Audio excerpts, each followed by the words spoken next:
Құдай мейірімділігі жексенбісіне жайлы Франсис папаның уағызы. Қымбатты бауырлар мен әпке қарындастар, бүгін Құдайдың мейірімі жексенбісінде.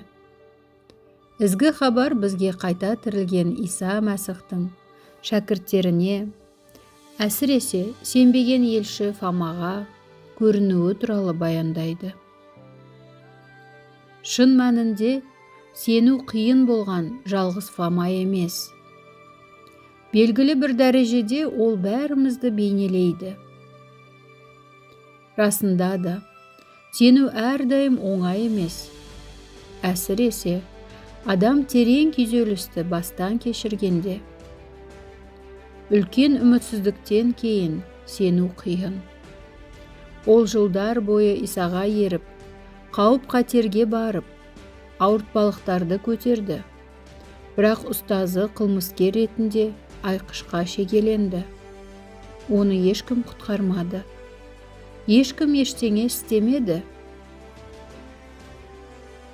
Ол қайтыс болды. Бәрі қорқынышта қалды. Енді қалай сенуге болады? Оның тірі екені туралы хабарға қалай сенуге болады? Оның жүрегінде күмән өмір сүреді. Алайда Фома батылдық көрсетеді. Басқалар қорқыныштан бөлмеде қамалып отырғанда, ол сыртқа шығып, өзін танып қойып, ұстап әкетуі мүмкін екенін біле тұра тәуекел етеді. Тіпті оның батылдығы арқылы ол қайта тірілген иемізбен басқалардан бұрын кездесуге лайық еді деп ойлауымыз мүмкін. Бірақ дәл сол алыстағаны себепті. Иса Пасха кешінде алғаш рет шәкірттеріне көрінгенде, Фома сол жерде болмады. Және бұл мүмкіндікті жіберіп алды. Ол қауымнан алыстады. Енді оны қалай қайта табады? Тек басқаларға қайта оралу арқылы. Өзі тастап кеткен қорқыныш пен қайғыдағы сол қауымға қайтып келу арқылы ғана. Ол оралғанда, оған Исаның келгенін айтады, бірақ оған сену қиын. Ол оның жараларын көргісі келеді. Сонда Иса оған қарсы шығады.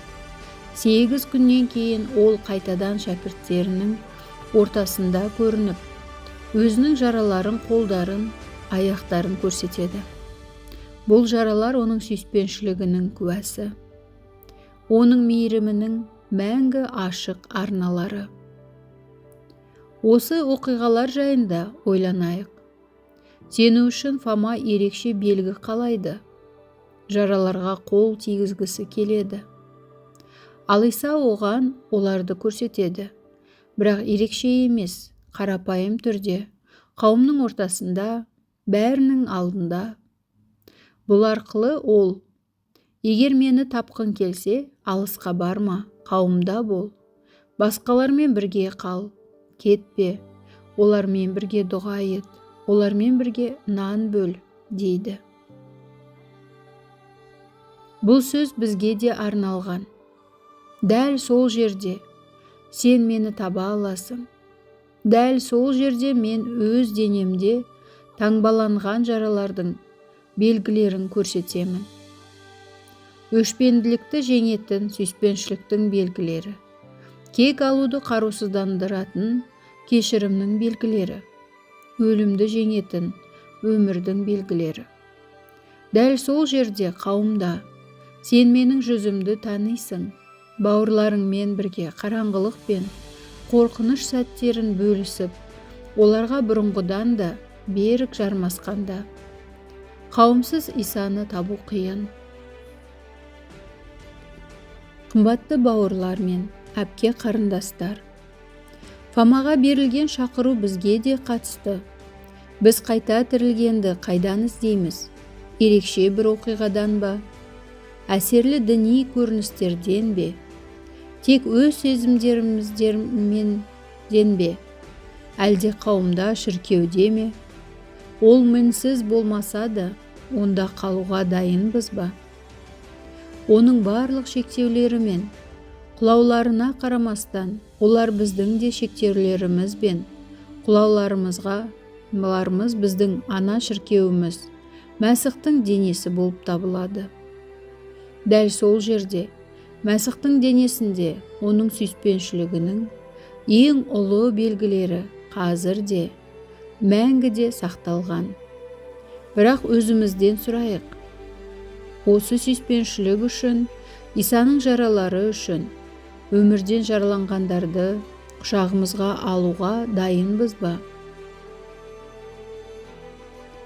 Ешкімді Құдайдың мейірімінен шеттетпей, барлығын қабылдауға дайынбыз ба?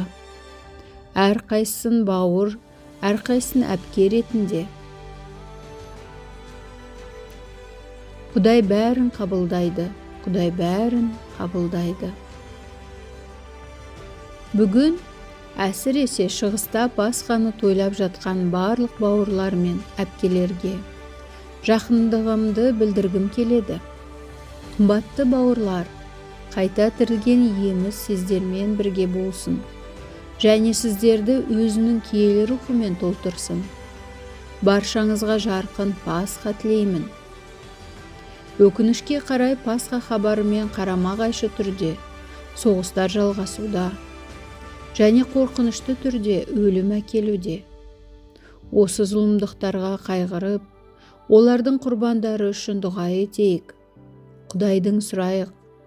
Адам қолынан болатын зорлық-зомбылықтың сұмдығын әлем енді көрмесін. Керісінше, оның рақымы мен сыйланатын және жаңартылатын өмірдің кереметін танысын. Мейірім анасы Мария бізге шіркеуді сүюге және оны бәріне ашық, қонақжай үй етуге көмектессін.